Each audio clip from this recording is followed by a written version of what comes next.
What's the most elaborate revenge plan someone organized from their deathbed? 3 days after Grandpa died, my parents arrived at my door with flowers and a business proposal. They wanted guardianship of my unborn baby. Turns out Grandpa had left behind a trust fund that paid $100,000 a year to whoever raised his great-grandchildren. My parents were claiming if I gave guardianship to them, we could all have access to it. It's a win-win. They smiled sweetly. They left after I told them I needed time to think.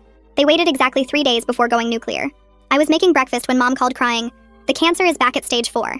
Treatment is $80,000 a year and insurance won't cover it." 2 hours later, Annika showed up at my house. She snuck in using the spare key and put her hands on my belly before I could react.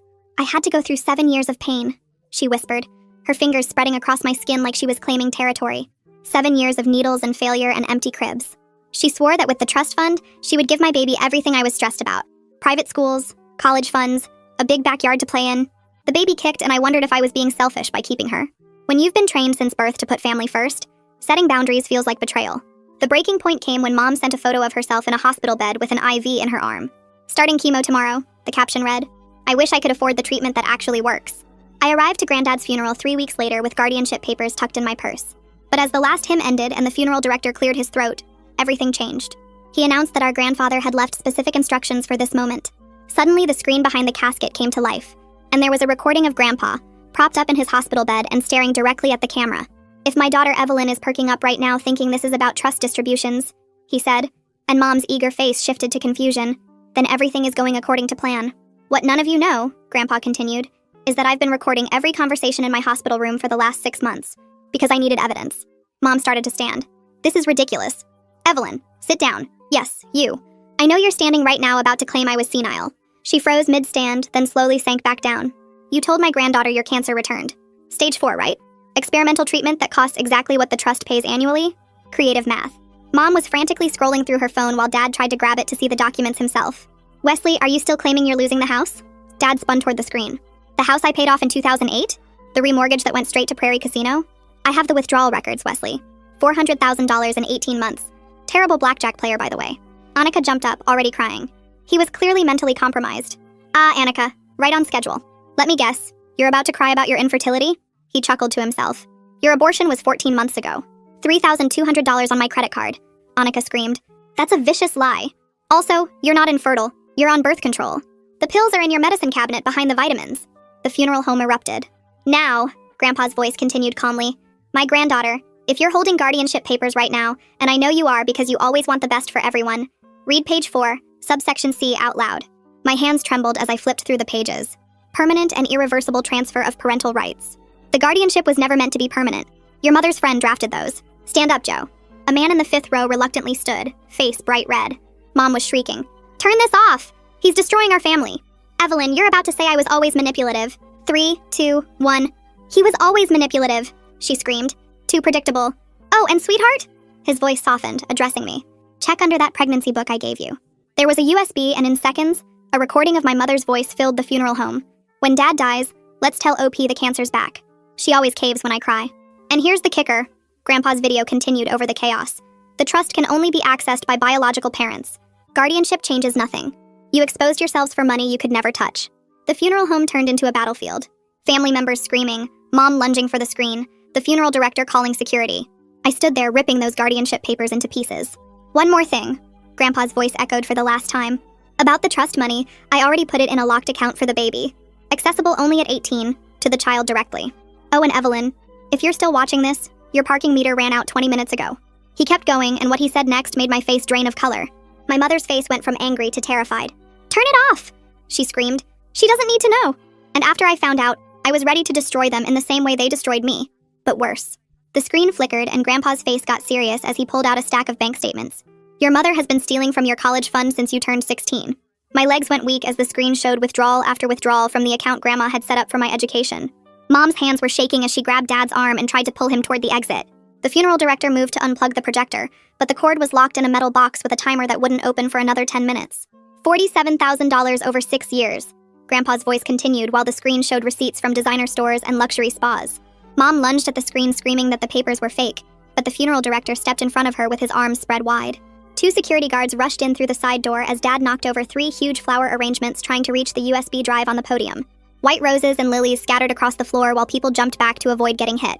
The screen changed to show credit card applications, and my stomach dropped when I saw my own signature on documents I'd never seen before. Your mother opened 12 credit cards in your name when you turned 18, Grandpa explained calmly. The applications showed my social security number and birth date, but addresses I'd never lived at. Currently $30,000 in debt that you don't even know exists. My hands were frozen at my sides as relatives started shouting and pointing at Mom. Some cousins were defending her, saying Grandpa must have made this up, while others demanded she explain herself. Uncle Pete grabbed Mom's purse and dumped it on a pew looking for evidence while she screamed at him to stop. Aunt Sarah was filming everything on her phone while her husband tried to calm down the younger kids who were crying. I pushed through the chaos and grabbed the USB from the podium before anyone else could take it. The guardianship papers were still in my purse, and I stuffed them deeper inside to keep them safe. Mom's friend Joe tried to grab my arm, but I pulled away and headed for the exit. The funeral home doors burst open and cold air hit my face as I stumbled into the parking lot. Annika appeared from behind a car and grabbed my arm so hard her nails dug into my skin. "You've ruined everything," she hissed with her face inches from mine. Her eyes were wild and her breath smelled like wine even though it was barely noon. "That baby should be mine and you know it." She pressed her other hand against my belly and I tried to push her away, but she was stronger than she looked. 7 years I tried for a baby, and you get pregnant by accident with some loser who left you. I finally broke free and ran toward my car while she chased after me, screaming about how selfish I was. My hands fumbled with the keys as she caught up and started pounding on the driver's side window. Other funeral guests were pouring out of the building, and some started filming while others tried to pull Annika away from my car. She was kicking the door and screaming that I stole her life while mascara ran down her face in black streams. 2 men finally dragged her back and I peeled out of the parking lot with my heart racing. That night, I sat on my apartment floor with my laptop playing the USB Grandpa had left. The first video showed Mom and Dad in Grandpa's hospital room thinking he was asleep. "When he dies, we tell her the cancer's back," Mom said while checking her phone. "She always believes whatever I say when I cry." Dad laughed and said I was the perfect mark because I wanted their approval so badly. There were dozens of recordings showing them planning every detail of their fake emergencies. One video from 3 months ago showed them practicing Mom's cancer announcement in their kitchen. She rehearsed different ways of crying while Dad timed how long she could hold fake tears. Another recording showed them on the phone with Joe discussing how to make the guardianship papers look legitimate. They talked about me like I was just a bank account they could access whenever they needed money. The worst part started playing, and I had to pause it twice because I couldn't breathe. Mom was laughing with her book club friends about her little ATM machine, who paid for their last vacation. "She actually thinks we're proud of her," Mom giggled while sipping wine. Dad's voice came through on a different recording where he told his golf buddy I was so desperate for love I'd sign anything. "We trained her from birth to put family first," he bragged. "Best investment we ever made." I ran to the bathroom and threw up until there was nothing left in my stomach. Not from the pregnancy, but from finally understanding that every hug and every proud smile had been fake. Every time they said they loved me, it was just to keep me useful and willing to give them money. The sun was coming up when I finally stopped crying and looked up attorneys in the yellow pages. The first one who handled fraud cases answered even though it was only 7 in the morning. I explained about the identity theft and forged documents while she took notes and gasped at each new detail. "Come to my office right now," she said after I finished. I grabbed my purse and drove straight there even though my hands were shaking. So bad I could barely grip the wheel. The attorney's office was in a strip mall between a nail salon and a tax place, and when I walked in, she was already printing forms and making phone calls. She hung up and stared at the USB I handed her, then plugged it into her computer while I sat there watching her face change from professional to shocked to angry. She kept pausing the recordings to write notes, and after 20 minutes, she looked up and told me this was one of the worst family fraud cases she'd seen in 15 years of practice. We spent the next 3 hours at the police station filing reports for identity theft and fraud, while she explained to the officers about the $30,000 in credit card debt Mom had racked up in my name. The detective took copies of everything and said they'd start investigating immediately, then helped me freeze my credit through all 3 bureaus right there in the station. By the time I got home, my phone had 47 missed calls from Mom, and over 100 texts that started with crying emojis and ended with threats to have me committed for mental illness. She kept saying the stress was making her cancer worse, and that I was killing her by not helping with treatment costs, even though Grandpa had just proved at the funeral that she never had cancer at all. The texts got worse overnight, with Mom sending pictures of herself looking pale and sick, though I noticed she'd used filters to make herself look worse and claiming she was vomiting blood from the stress I was causing. I turned off my phone, but she started calling my work number, leaving messages with the receptionist that I was having a mental breakdown and needed immediate psychiatric help. My boss pulled me aside the next morning to ask if everything was okay, because my mother had called 6 times before the office even opened, each time with a different emergency about why I needed to be sent home. I showed him some of the texts and explained the situation, and he immediately told security not to let her in the building and to document any attempts she made to enter. That afternoon, I changed my phone number and only gave it to my attorneys and my boss. But within 2 days, Mom had figured out where I lived and started showing up at my apartment complex.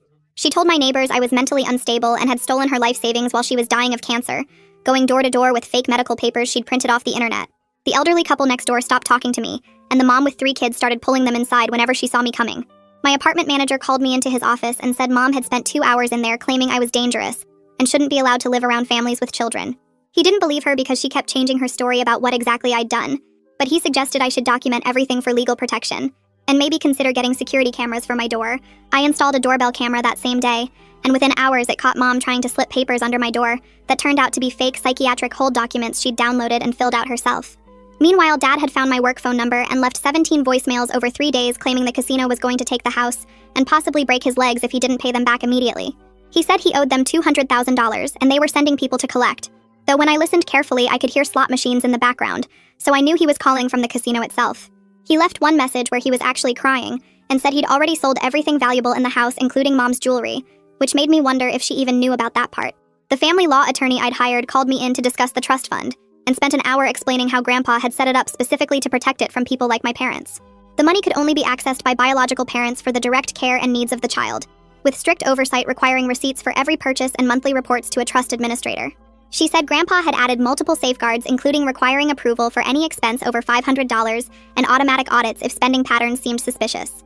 3 days after that meeting, a certified letter arrived at my apartment from Joe, the lawyer who'd drafted the illegal guardianship papers.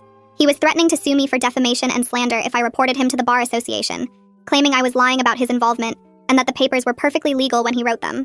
I drove straight to my attorney's office and she actually laughed when she read his threat, then called the Bar Association right there on speakerphone to file the complaint herself. She included evidence from Grandpa's recordings where Joe discussed with my parents how to make the guardianship papers look legitimate enough that I wouldn't question them, plus emails showing he knew the papers were fraudulent.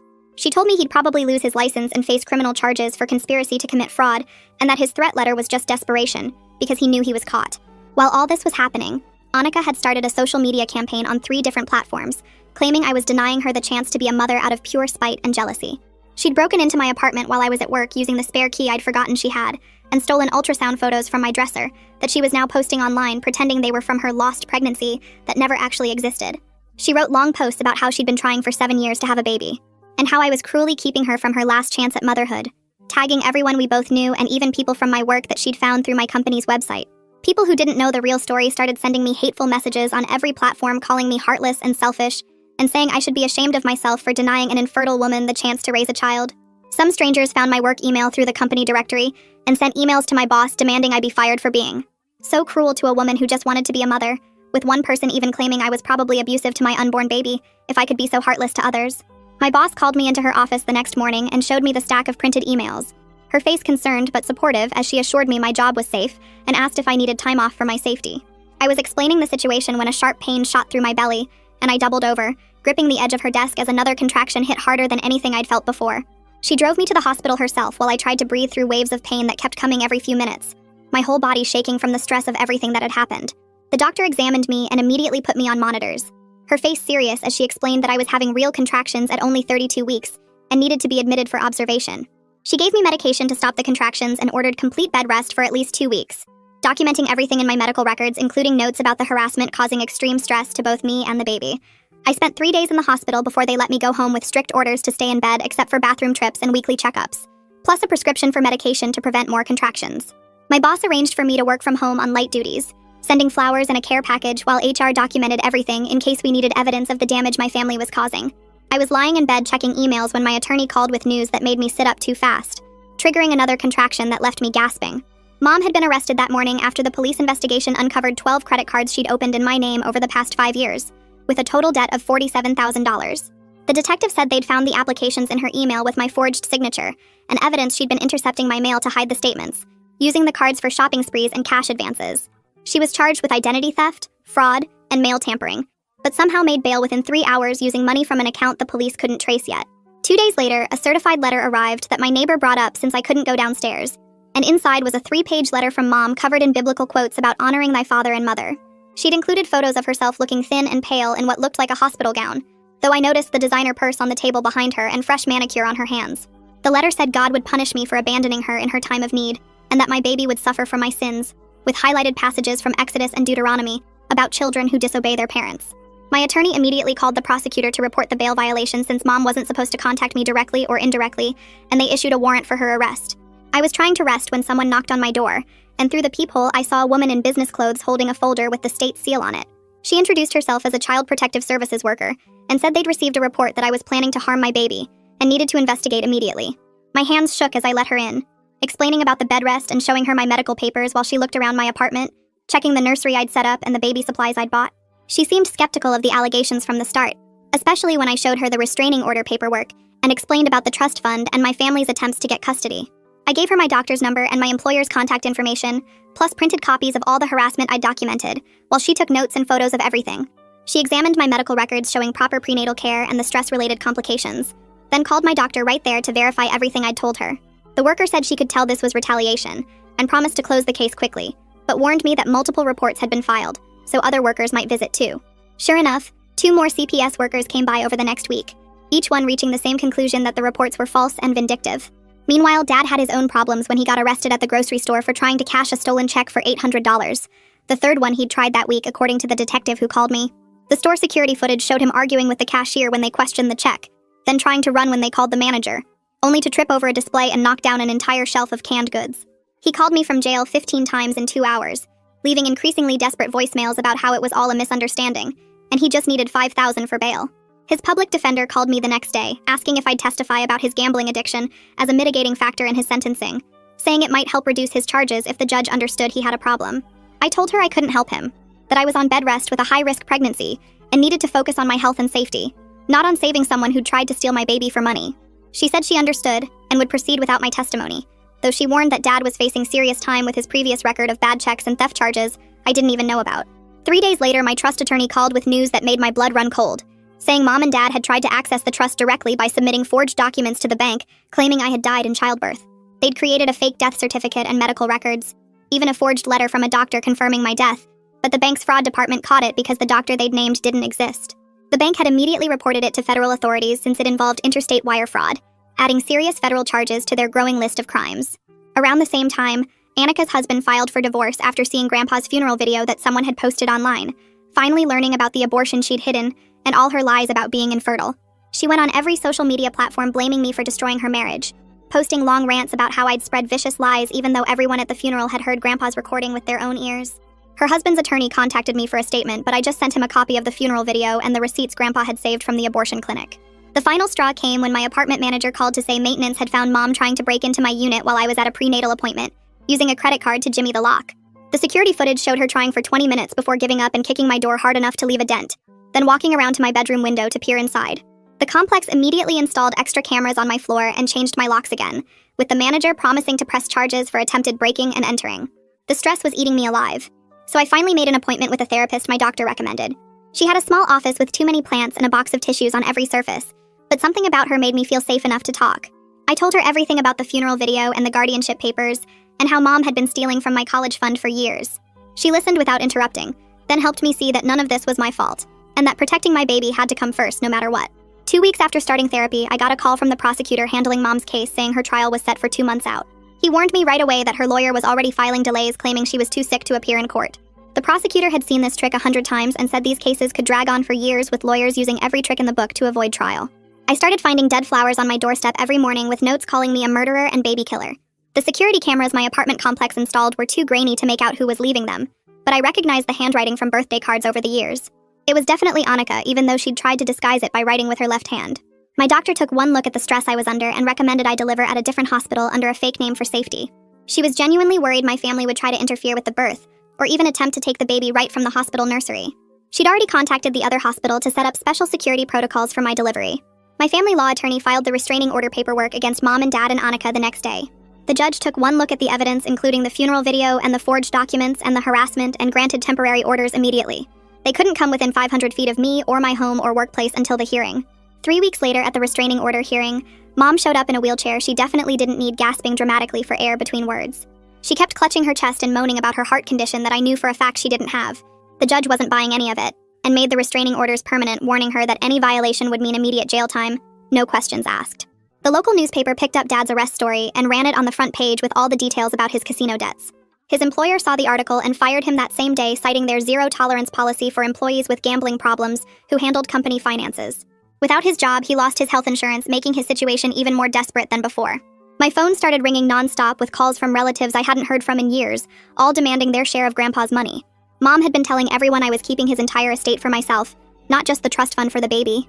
These people were screaming at me about fairness and family loyalty, while demanding money that didn't even exist, since Grandpa had only left the trust for the baby and nothing else. The bank investigating the forged loan documents made another discovery that made my stomach turn. Mom had taken out a second mortgage on my grandmother's house 6 months after Grandma died using forged signatures and fake documents. Since Grandma had left that house to me in her will, this was another felony fraud charge on top of everything else Mom was already facing. I was at work trying to focus on spreadsheets when I heard screaming from the lobby. Annika had somehow gotten past security and was shrieking that I stole her baby and ruined her life.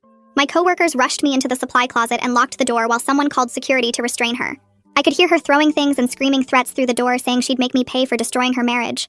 Security finally got her under control, and the police arrested her for violating the restraining order. She kept screaming the whole time they dragged her out that the baby was supposed to be hers, and I had no right to keep what was meant for her. My boss gave me the rest of the week off and offered to let me work from home until things calmed down. The police said Annika would be held without bail until her hearing since she'd proven she couldn't follow court orders. They also increased patrols around my apartment and workplace, though we all knew that wouldn't stop someone really determined to get to me. The therapist helped me work through the guilt I felt about Annika getting arrested, even though she'd brought it on herself. We talked about how I'd been trained since childhood to take responsibility for everyone else's emotions and actions. She pointed out that Annika chose to violate the restraining order and chose to come to my workplace, and that those were her decisions, not mine. Every session helped me get a little stronger and a little better at recognizing that their choices weren't my fault. The prosecutor called to update me on Mom's case, saying her lawyer had filed 3 more delays claiming everything from heart problems to mental incompetence. He was fighting each one, but warned me to prepare for a long legal battle that could take years to fully resolve. 2 weeks into waiting for court dates and dealing with lawyers, the stress hit me like a truck when I woke up with cramping so bad I couldn't stand. My water broke on the bathroom floor at 34 weeks and I called 911 while trying not to panic about the baby coming too early. The EMTs loaded me into the ambulance and one of them asked if there was anyone they should call. But when I explained about the restraining orders and my family trying to steal my baby, they radioed ahead to warn hospital security. The ride felt like forever, with contractions hitting every 3 minutes and me gripping the gurney rails so hard my knuckles went white. They wheeled me straight up to labor and delivery, where the nurses had already been briefed about my situation and promised nobody on the banned list would get near me. 6 hours into labor, a nurse rushed in saying security had caught someone in maintenance coveralls trying to get into my room. They dragged Dad out to the hallway where I could hear him yelling that he had a right to see his grandchild being born. The police showed up within minutes and arrested him for violating the restraining order and criminal trespass, adding more charges to his growing list. My daughter came into the world at 4 pounds, 2 ounces, her cry weak but determined as they whisked her straight to the NICU for monitoring. The next week blurred together with me sitting beside her incubator, watching her tiny chest rise and fall while nurses checked every single visitor against the security list. The NICU had its own keypad entry and cameras everywhere, which made me feel safer knowing nobody could sneak in to see her. On day 3, a nurse showed me her phone where someone had posted my daughter's photo on a fundraising site, claiming to need money for a sick grandchild's medical bills. The photo was from the hospital's newborn photography service that somehow Mom had gotten access to, and people had already donated $8,000 before the site got reported and taken down. The hospital's social worker helped me file reports with the fundraising platforms and document everything for the ongoing legal cases. While we were still in the NICU, the CPS worker called to say they were closing their investigation after finding 0 evidence to support the claims against me. She actually wrote in her report that the allegations appeared to be clear retaliation for me refusing to give up custody, and she recommended I keep all protective orders in place. When it was finally time to take my daughter home, hospital security walked us out through the loading dock area, while another guard watched the main entrance for any of my family members. We took 3 different turns on the way home, and I kept checking the mirrors to make sure nobody was following us. That first night in my apartment, I checked every lock 4 times and put a chair against the door, jumping at every sound from the hallway or the street outside. The baby slept in a bassinet right next to my bed, but I barely closed my eyes, terrified that someone would find a way in despite all the precautions. By morning, I knew this was no way to live, and called my attorney to discuss taking more aggressive action against my family. She filed civil suits that afternoon against Mom, Dad, and Annika for intentional infliction of emotional distress, harassment, and defamation. We were asking for damages to cover all my medical costs from the stress-induced premature birth, the security systems I'd had to install, and ongoing therapy to deal with the trauma. The attorney said we had an excellent case given all the documentation and criminal charges already filed against them. 3 months passed with various legal proceedings moving forward, when Joe's disbarment hearing finally happened. The Bar Association revoked his license immediately, and the prosecutor charged him with multiple felonies including conspiracy and fraud. Facing serious prison time, Joe made a deal to testify against my parents, and handed over boxes of documents showing other scams they'd run over the years. His testimony revealed that Mom had been stealing from elderly clients at her job, and Dad had been writing bad checks all over town to cover gambling debts. The prosecutor added these new charges to their cases, making it clear they were looking at significant prison time. Mom's trial date arrived 6 months after the funeral, and I sat in the courtroom watching her try to look frail and sick for the jury. The prosecutor systematically destroyed her defense, presenting the forged credit cards, the fake cancer claims, the fraudulent loan documents, and testimony from multiple witnesses, including Joe. When they played the recording of her planning to lie about cancer to manipulate me, several jury members shook their heads in disgust. The jury came back after just 2 hours with guilty verdicts on all counts of identity theft, fraud, and conspiracy. The judge called her actions despicable and sentenced her to 5 years in state prison, though the prosecutor warned me she'd probably get out in 3 with good behavior. Mom screamed that I'd destroyed our family as the bailiffs led her away in handcuffs, but I just sat there holding my daughter and feeling nothing but relief. Dad's trial was supposed to happen 2 weeks later, but his lawyer called me that morning saying he wanted to make a deal. The prosecutor's office had him meet us in a small conference room where Dad sat looking smaller than I'd ever seen him, his hands shaking as he signed the plea agreement for 3 years probation and mandatory gambling addiction treatment. He had to pay restitution too, but we all knew his pockets were empty, and the court would be lucky to get $50 a month from him. The judge made him stand there while she read out all his crimes, check fraud and identity theft, and violating the restraining order, and Dad just nodded and said yes to everything without looking up once. Annika's sentencing happened the next month, and she showed up to court in a wheelchair she didn't need, crying about how she'd lost everything because of me. The judge wasn't buying it and gave her 6 months in jail plus mandatory psychiatric treatment, saying her obsession with my baby showed clear mental health issues that needed professional help. Her lawyer tried to argue for house arrest, but the prosecutor showed security footage of her trying to break into the maternity ward, and that shut down any sympathy real quick. With all 3 of them finally facing consequences, something inside me loosened up, and I could actually breathe for the first time in months. My daughter was growing fast, rolling over and laughing at everything, and I found myself enjoying those middle-of-the-night feedings instead of dreading them. My boss had been amazing through everything and let me come back part-time, working from home 3 days a week so I could be with the baby. The other moms at work threw me a late baby shower since I'd missed having one before, and it felt good to have normal problems again, like finding the right daycare. The trust fund finally kicked in after all the paperwork cleared, and suddenly I had more money than I'd ever seen in my bank account. I hired a financial advisor who specialized in trust management, and she helped me set up college savings and investment accounts so my daughter would never have to worry about money. We found a new apartment in a building with actual security guards and key fob entry, 2 bedrooms on the 5th floor with a view of the park. Moving day was chaos with the baby crying and boxes everywhere, but it felt like starting fresh in a place where nobody knew our story. 6 months after giving birth, I was sorting mail when I found a letter from the women's prison with Mom's name on it. My hands shook as I opened it and read her rambling about finding God and wanting my forgiveness, complete with Bible verses and promises that she'd changed. I didn't write back, but I didn't throw it away either. Just filed it with all the other legal documents in case I ever needed proof of her attempts to contact me. A month later, Dad's probation officer called to say he had a letter for me from Dad, who'd finished his gambling program and wanted to apologize. The letter was short, just saying he was sorry and hoped the baby was healthy. No requests for money or visits or anything else. He was working on himself, the officer said, and hadn't missed a single group therapy session or failed any drug tests. I started taking the baby to swim classes at the community center, mostly to get out of the apartment and meet other parents. There was this guy there with twin boys who always helped me get the car seat out of the pool area, and after a few weeks he asked if we wanted to get coffee after class. His name was Mike, and his wife had left him with the twins when they were newborns, so he understood complicated family situations without me having to explain everything. We took it slow, just coffee and playground dates with the kids, and he never pushed for more than I was ready to give. He'd text me funny videos during night feedings and bring soup when the baby was sick, just being there without making it weird. A year after everything exploded at the funeral, I was grocery shopping when someone called my name, and I turned to see Annika's ex-husband pushing a cart with a toddler in the seat. He thanked me for showing him who his wife really was, said the abortion and lies would have stayed hidden forever if not for Grandpa's video. He'd remarried someone from his church, and they'd adopted this little boy, and he looked happier than I'd ever seen him during family gatherings. My daughter took her first steps on a Tuesday morning, pulling herself up on the coffee table and taking 3 wobbly steps before falling on her butt and laughing. That same afternoon, my lawyer called to say Mom had been released early for good behavior and was required to register her address with the court. The restraining order was still active and would be for another 2 years, and I'd already moved without leaving any forwarding address, so she had no way to find us. Dad had been staying clean according to his probation officer, working at a warehouse loading trucks and living in a halfway house for recovering addicts. He'd started sending child support through the court system, just $100 a month, but it came steady without him ever trying to contact me directly. The checks came with no notes or messages, just the official paperwork, and I actually respected him for keeping that distance and doing what the court ordered without trying to manipulate the situation. 2 months later, my phone started blowing up with notifications from random accounts following me on Instagram, and I knew something was wrong when I saw usernames like BabyLover847 and WatchingAlways22 trying to add me. The profile pictures were all generic stock photos, but the accounts had been created within minutes of each other, and they were all trying to view my private stories where I posted pictures of my daughter. My lawyer called that afternoon to tell me Annika had been released from psychiatric hold 3 weeks ago, and was supposed to be staying away from all social media as part of her parole conditions. Within an hour, we had screenshots of all the fake accounts traced back to the same IP address at the halfway house where she was living, and by dinner time, the police had arrested her for violating parole.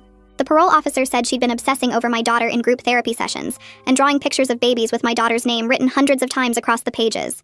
They sent her back to jail for another 6 months and added stricter mental health requirements for when she got out again, but everyone knew she wasn't getting better. 3 weeks after that mess, I had to put on my only nice dress and drive to the courthouse to testify at Joe's criminal trial, where he sat at the defense table looking 20 pounds thinner with dark circles under his eyes. The prosecutor had me describe how he came to my apartment with the guardianship papers and tried to convince me they were standard documents when really they would have given my parents permanent custody of my baby. I told the jury about finding out he'd done this to 3 other young mothers in town and how he'd been getting kickbacks from adoptive parents for years. His lawyer tried to make me look like I was confused or lying, but the prosecutor had copies of all the forged documents with his signature and bank records showing deposits from my parents right after he drafted the papers. The jury took less than 2 hours to convict him on all charges, and the judge gave him 7 years in state prison, plus he lost his law license forever. Walking out of that courthouse, I saw him being led away in handcuffs and felt nothing but relief that he couldn't hurt any more families. My therapist had been working with me for months on processing everything, and one day she suggested I write a letter for my daughter to read when she's older, explaining why she doesn't have grandparents like other kids. We spent 3 sessions working on it with me crying through most of them as I tried to find the right words to explain that sometimes protecting someone means keeping them away from family.